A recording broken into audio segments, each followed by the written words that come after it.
Philippine public transportation. There's nothing more exciting than the jeepney that just stops in the middle of the road, or buses that, well, have to swerve 5 or 6 lanes just to pick up that one passenger, or the tricycle that will hog the fast lane on the highway that they're not even supposed to be there in the beginning. Rumor has it, this will be part of the next X Games. But till then, we're just going to keep it right here on video to show you the do's and don'ts and the scariest things out there on Philippine roads.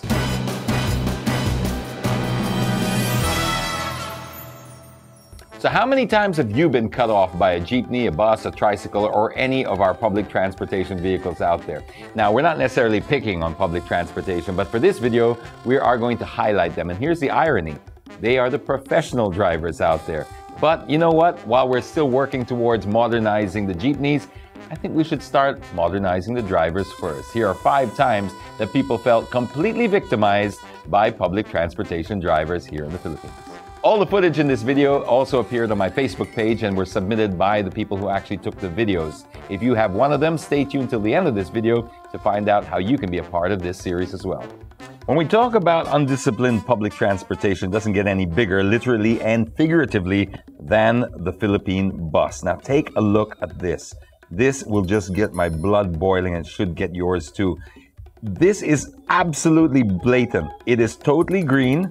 The light is completely green. These guys are not just... look at them. Look at them. This is just disgusting.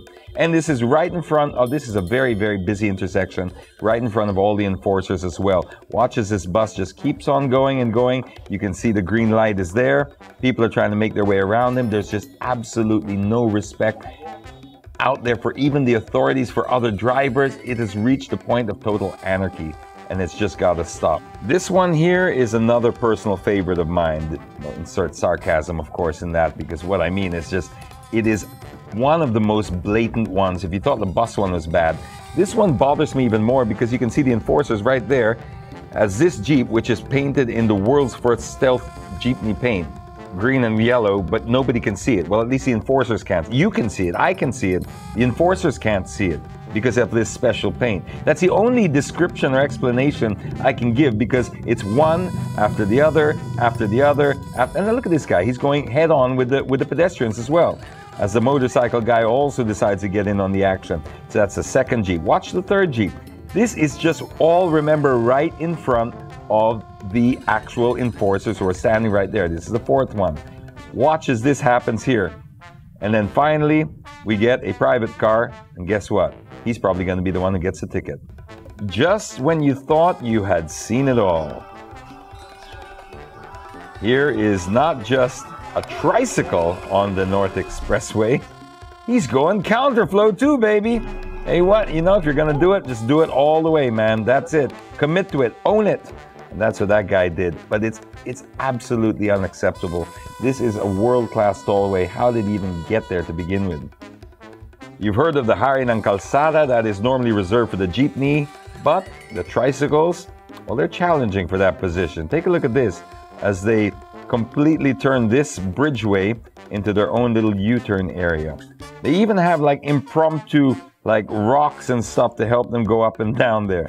See, it isn't just a random thing there. They've got people helping them. You see all the little bits of wood there that help so they don't have too much of a drop going down. And everyone just cheering them on there from the sides. And finally, this one here has got to be the one that gets me going the most, because tricycles are not allowed on any of our main roads, the national roads, highways, etc. This is EDSA. This is about as illegal as it gets. And not just is it illegal, but he has the nerve to do this. Watch as he starts brake checking this car non-stop.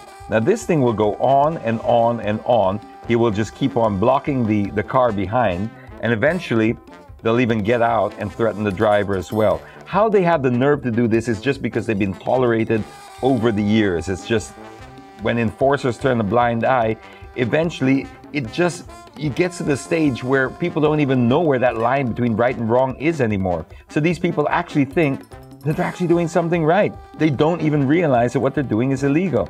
And this is where it gets very, very confusing. Just like they say, when a lie told enough times becomes a truth, well, so does a crime. It becomes legal.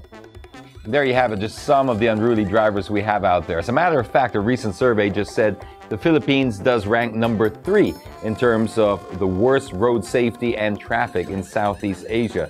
This goes to show we can't even do something wrong right. Darn, number 3? Really?